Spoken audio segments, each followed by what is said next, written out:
السلام عليكم ورحمة الله وبركاته. بسم الله والحمد لله والصلاة والسلام على رسول الله. Nk'uko rero twabivuze ko muri iki cyumweru cyahariwe abana, insanganyamatsiko yacyo ari ukureba ibijyanye n'umubyeyi utwite. Uno munsi insha Allah tukaba turi burebere hamwe indyo y'umubyeyi utwite.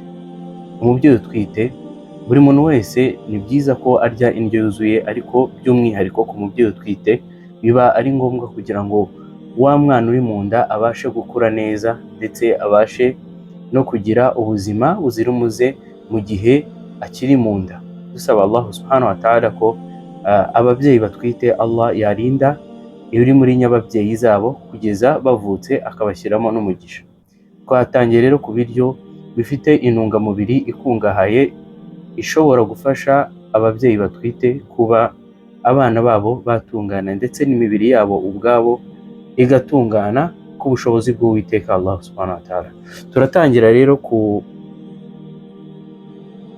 biryo bifite intungamubiri ya proteine bituma amagufwa akomera ndetse na calcium. Ibiryo rero umubyeyi akenera bifite proteine harimo nk'amata, ibitonore ndetse n'amagi.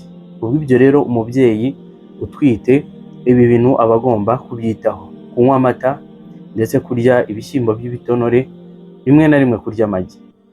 Nanone umubyeyi utwite rero aba akeneye fibre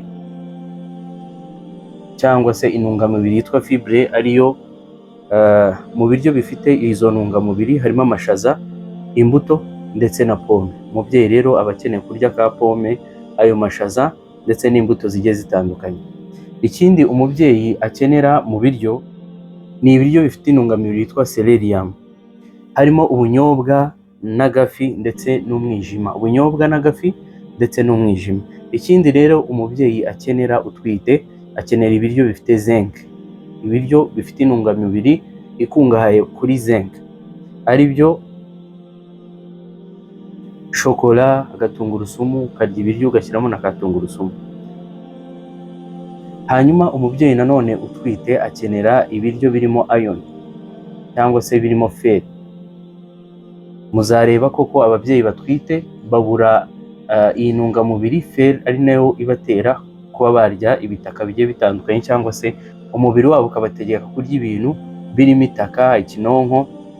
Ibyo byose ni ibintu biba bituma bashaka iyo fer cyangwa se iyo ntungamubiri yitwa iron. Nanone umubyeyi akenera intungamubiri yitwa folic acid, ariho dusangamo imineke, karoti ndetse n'amashaza. Hanyuma tugasozereza kuri iyi ntungamubiri irangwamo omega 3, ari byo biryo usangamo agafi, ibishyimbo, amagi, ubunyobwa ndetse n'ibigori.